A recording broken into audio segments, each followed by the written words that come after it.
Hello, and welcome to another episode of Leader Generation, brought to you by Mata. I'm your host, Tessa Burg, and today I'm joined by Whitney Cornuke. She's the SVP of Marketing at TalentLaunch, and we are going to dive in to the role of employer and brand marketing in staffing and recruiting. Hello, Whitney. Thank you for joining us. Hi, Tessa. Glad to be here. And in case anyone is watching this video, it is Halloween and I am dressed as a vampire.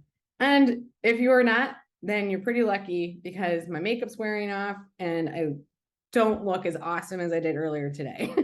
But that's fine. Whitney, what are you being for Halloween? Well, on Saturday, I was a devil. Tonight, I might be a pumpkin. It'll be a game time decision. And do you pick your own costumes or do your kids? I pick my own costumes. I will say I aspire to do the family costume, but I have never managed to pull it off. And so mostly I'm just focused on getting them what they want. And then I'm like the afterthought and I just dig through the costume box and see what I've got in there. Put some on. Yeah, we also always want to do the family costume, but we can never agree. So it just goes their own way. Yeah, just a hodgepodge of things. Yes. So speaking of a hodgepodge of things and people trying to test and see what works, we are in the midst of a major employee and staffing shortage. Just this past weekend, I was super bummed to find out that one of my favorite places to eat closes at 5 p.m. on a Saturday, just because they don't have enough people to work. And it's not just in dining and restaurants. We're seeing this across the board. From manufacturers and warehouse workers, shipping and delivery is down, retail, staffing, you name it, people seem to be having trouble finding good quality candidates. So you work at TalentLaunch. You guys tell us a little bit about TalentLaunch and the sort of unique lens that you have on this challenge.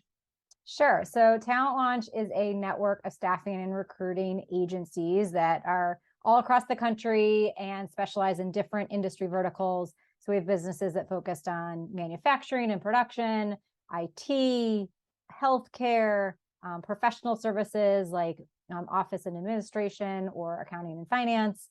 So we really have a unique viewpoint of what's going on in the market in any given geography or industry. And what I will tell you is that it is a tight candidate market across the board.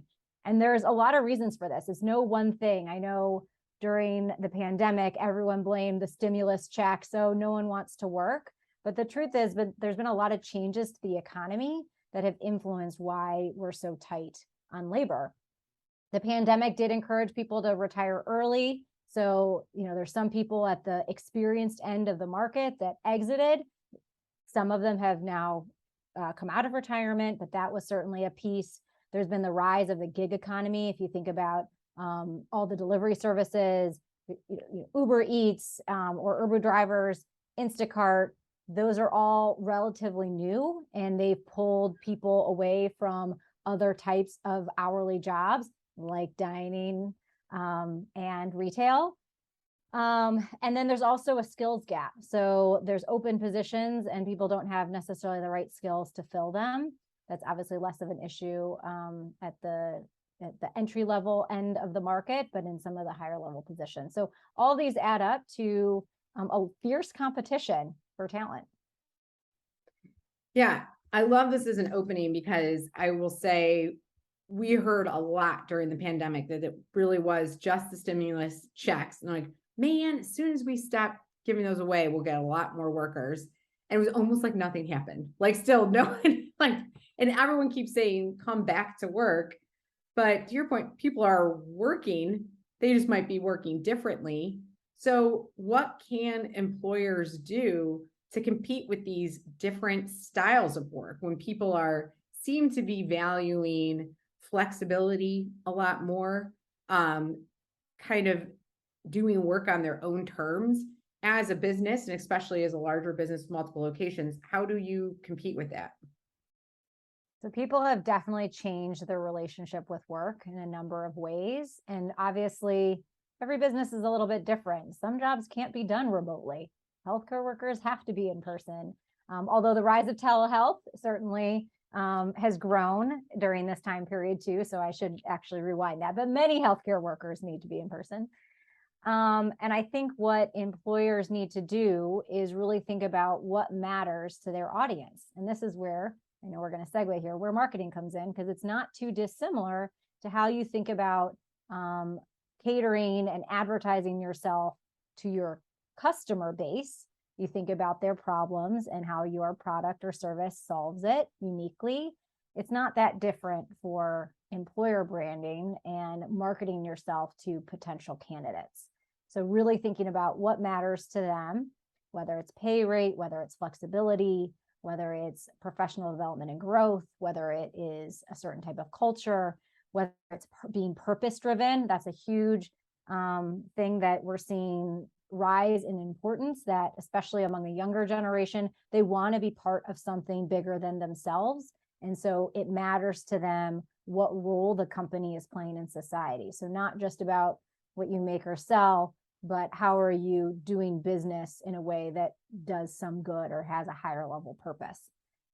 So all these things can add together, and you sort of think through, well, what do you need to do? What do you need to live in order to attract and differentiate for candidates? So before we met on this topic, I had actually never heard the phrase employer branding. So and maybe that's because I didn't start in marketing, but for other people who might be listening that might be new, what is employer branding and how often is it occurring? Does it always mean the collaboration of marketing and HR, or is it its own thing that sits outside those two verticals? It's probably done in many different ways, is the truth. But the idea behind employer branding is this idea that just the way you market your product or service to customers, you need to continuously have a brand identity for your workers. So they are also a constituent in who you are and what you do. And I think, I don't actually know how long that philosophy has been around, but it certainly has risen in terms of importance and popularity more recently because people have choices. It is definitely a candidate market. And so businesses need a way to stand out in order to attract that talent. So one of the trends that I saw when looking at ways we could solve this challenge is Gen Z really values being a part of something bigger than themselves, and they're more likely to trust recommendations on a workplace or on a workplace's culture from a friend or a current or former employee. Are there any tools or ways that an employer can either become a part of that conversation or at least monitor it so that they can learn from what their current and former employees may be saying about them? Sure. So similar to all the review sites on products and services, you go to Amazon and you search for whatever, and then you look at all the reviews. Sites like Glassdoor are a great example of where people are leaving reviews on their employers. And that is a place that many candidates go to look for, what do other people think about this company and how does that influence my views? Or what questions should I ask during an interview in order to have something explained to me? They're educating themselves. So that's definitely one place, is sort of those third-party review sites. I think the other thing people are doing are turning their own employees into brand ambassadors. And there's a lot of different ways to do that. So one simple way is on their website, including testimonials from their current employees, talking about what it's like to work at a company, or what a certain type of role is like, kind of a day in the life type series, what they love about it, what's special about it. So these reviews from current employees, even if you don't know them, can be really meaningful because it puts a human face to the company and gives some specifics around why that company would be great to work for and whether it's a good fit. So people can evaluate for themselves if this is something they see being a part of. So those are two examples that I think are pretty low-hanging fruit. I think the other place that people definitely go is LinkedIn. So they want to see who in their network might be connected to someone else that works at that company. And there can be different ways, some people might choose kind of the informal reach out way to learn more information, the traditional cold email, if you will, but can also look and see, well, what is the company posting about on their LinkedIn profile? And amongst those tactics, I think those are all really good. And I love what you said that, think about your perspective. Employees are trying to educate themselves. So almost what kind of tools are you putting out for them online? And I feel like that's fairly new. I still see a lot of career fairs, but I don't see a lot of people actually going to the career fair. Has more of what candidates are looking for today and that educating themselves and evaluating, has more of that moved online? Or do we think the pandemic maybe, or maybe just the behavior of younger generations has changed this in-person recruiting tactics for us? I think it depends at what part of the market you're participating in. I definitely think at the professional end of the market, it has shifted much more online. That's obviously the end of the market that also is embracing remote work at higher rates, both companies allowing it and people seeking it. I think at the more hourly end of the market, a lot is still happening more in person, and maybe whether it's through career fairs or maybe through even community type organizations that might arrange, meetings or connections between local employers and potential employees. So I think there's a lot of ways that this happens, but obviously with the rise of more online resources, naturally it becomes a way to self-serve and to educate yourself, again, especially at that, more professional side of the market. So there's a lot of different benefits that employers can put together for potential candidates. They can offer flexibility. We see commercials from Amazon about offering paid leave and really high wages. When we think about the best package for a specific employer, how do they go about determining what are the benefits that will work best for the people they're trying to hire? I think that there's a couple of places. One, they can look at their own data and see what do people take the most advantage of their existing policies. They can also survey their current employees to see where are their gaps. They can look at their competitors to see what do they offer. I think one really great example of employer branding that was also a way to invite other companies into the conversation around a specific benefit, specifically around paid leave, was the Skim did a campaign around Show Us Your Leave. So what they advertised was their paid parental leave policy, and then on LinkedIn, and then they asked other organizations to do the same. So it became this broader movement around communicating, hey, we really value parents and making parenthood something that's easier for our employees, and we care about their total well-being during this time of change.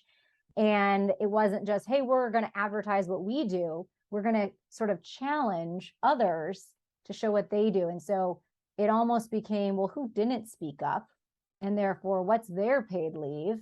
And as a candidate, you definitely might question that. Or now you can look up the hashtag Show Us Your Leave and see all the companies that participated and what their leave policies were.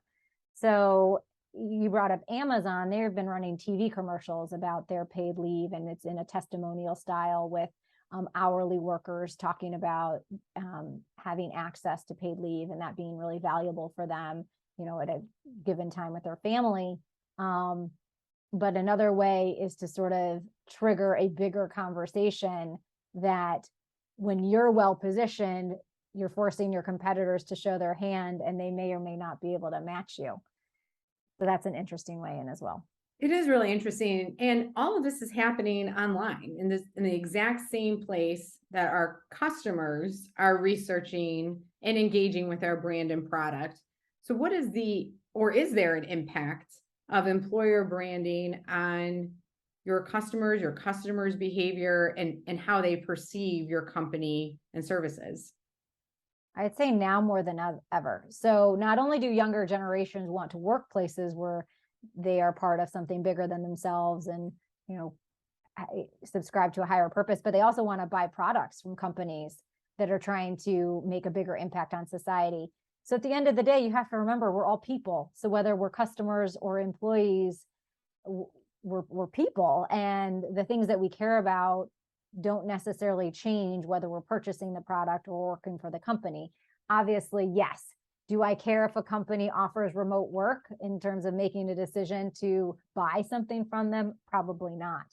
So it depends on what element you're talking about, but they are very intertwined. And also, you know, your company identity can only flex so much. You can't be have one identity for one group and a different identity for another group. It blends, particularly online, because you don't have the benefit of distinct channels and perfect targeting where, okay, only the people that I want to know about this will see it.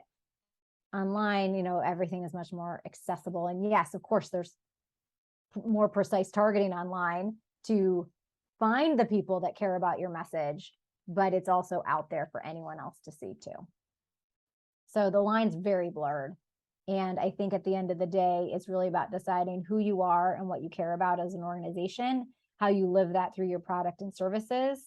And that's obviously traditional marketing. And then how you live that through your culture and what you offer your employees. And that's employer branding. And I think you brought up an interesting point, how you can't target things differently for one party to see it and not another. But we do see some companies advertising benefits that either one, their target audience doesn't want, or that doesn't really get to the heart of who they are as a brand. And it comes across very inauthentically. How is there a way for marketers or HR people to double check or make sure that what they're putting out there, what their leadership wants them to put out there, is in fact authentic and that they're living what they're saying? You have to have ways to back it up. So I'll give an example. DE&I is a huge topic of conversation. It's something that many candidates care about, and it's something that organizations are trying to figure out how do they talk about. But it's one thing to say, oh, we care about diversity. Words are cheap, but what are you doing to actually embrace diversity and inclusion? How are you changing your hiring policies? How are you thinking about days off and being inclusive for all different kinds of holidays? What programs do you have where you're trying to lift up marginalized groups? So you really have to have something to talk about behind saying, oh, yes, we value DE&I. So that's and that cuts across any of these examples of things you might want to say about yourself. You have to be able to show how you're living it. And then, of course, the proof is really in the pudding. And what do your employees say about you? Do they believe it?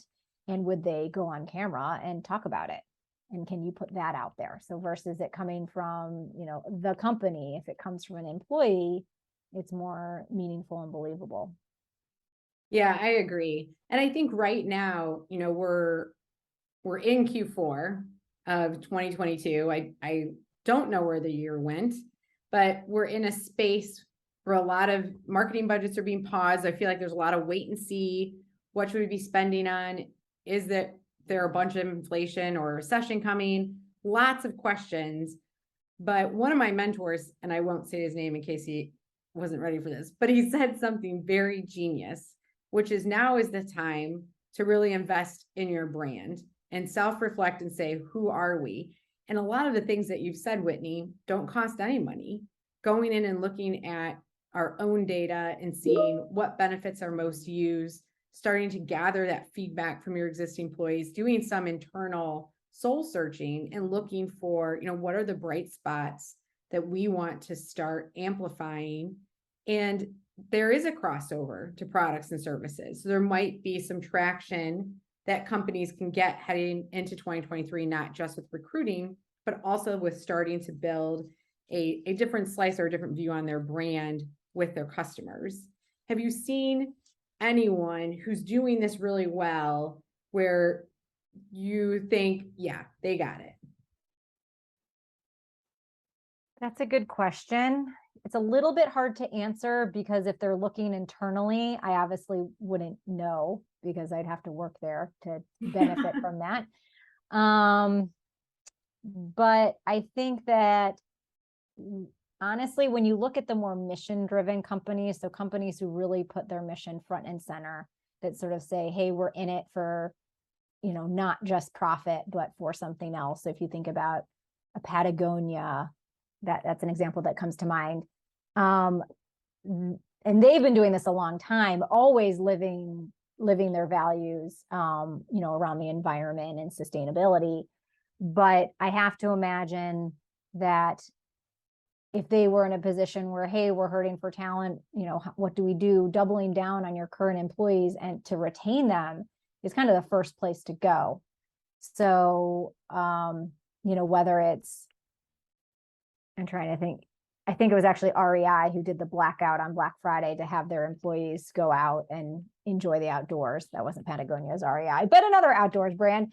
An example like that, where it actually was a benefit for their employees.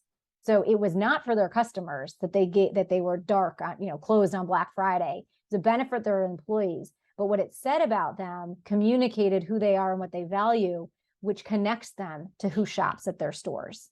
Mm-hmm. So, and that did cost them something on that day, but I would say it was a very successful campaign for them because it came back for them tenfold, when they reopened Saturday or for, Cyber Monday purchases. So that's an example where companies can take a look at, well, how can I do something that benefits my employees, but publicly state it so that it reflects on who we are and what we value as a company in a way that our customer base also cares about and makes them more loyal or somehow more attracted to buying from us. And it's going to vary for what industry you're in, is the truth. So being closed on Black Friday for REI had a big impact. It might not have the same level of impact, for another company. Yeah, I love that example because I wonder, and I'll have to go look this up, if REI also let their employees post about it, because then it gets to allowing the advocacy. Where I remember back in the day when I worked for a larger company, we were not allowed to do anything on any channel about really any activities because we weren't it was held close to the vest, even the good things that were happening internally. Like social media was a big, scary arena to allow employees to speak. But I think today, they're speaking, it's happening. We don't have a lot of influence or control around what's on Glassdoor.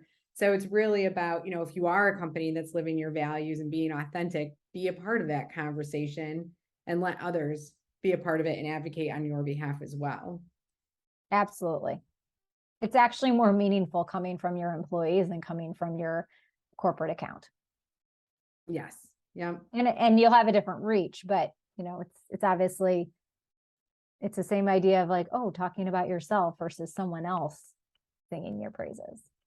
Yeah. And we even see that in social analytics for clients. When something comes from a corporate account, it gets sometimes a third of when it comes from an actual employee. And I don't think, or maybe the algorithms are doing that on purpose, but I think it's simply because people like to engage with people and the algorithms are crafted around engagement. So if you want the most visibility and the most engagement, then it only makes sense to have the employees be a part of that, because that's absolutely that's where the amplification happens. Mm-hmm. For sure. So Whitney, this has been a fantastic conversation. Thanks so much for joining us today. Is there anything that you think the audience should know that we didn't cover as it relates to employer branding and the impact branding has overall on employees and potential customers? I think the only thing is we started to touch on it, just the relationship between marketing and HR and what does that look like? I run the marketing team that is really advertising externally to customers and to candidates. Obviously, our business is unique in that we already have two stakeholders. Candidates, we are trying to attract in order to apply to the jobs that we offer and place them at our customers.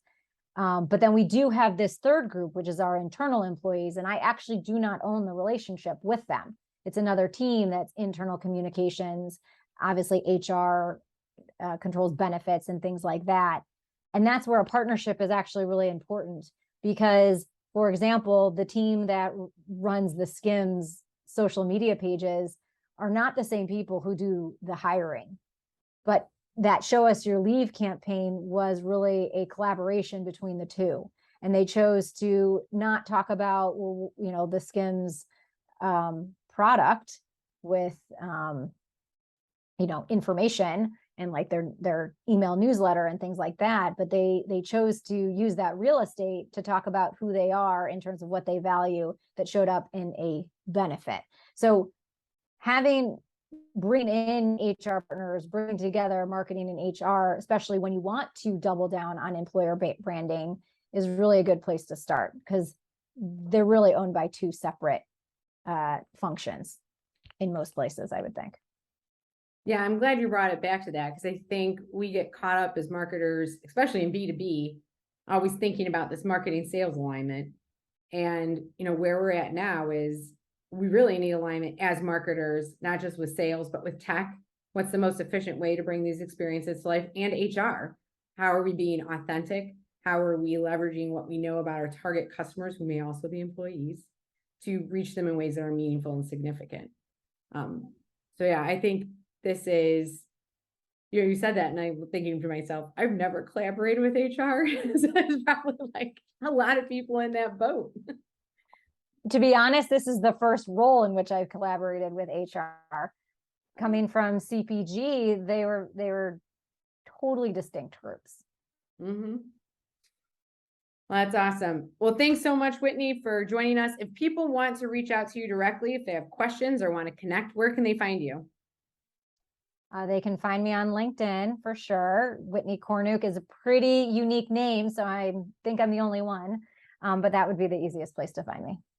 And then what about TalentLaunch? If they want to learn more about TalentLaunch and yes, so mytalentlaunch.com is the corporate website. You can see who we are and what we're doing, as well as all the different staffing and recruiting brands that we own and what markets or industries they specialize in. Fantastic. Well, we'll talk to you again soon. And if you want to hear more Leader Generation episodes, you can find our showcase page on LinkedIn. Just search the Leader Generation podcast, or you can visit MODOP at modop.com.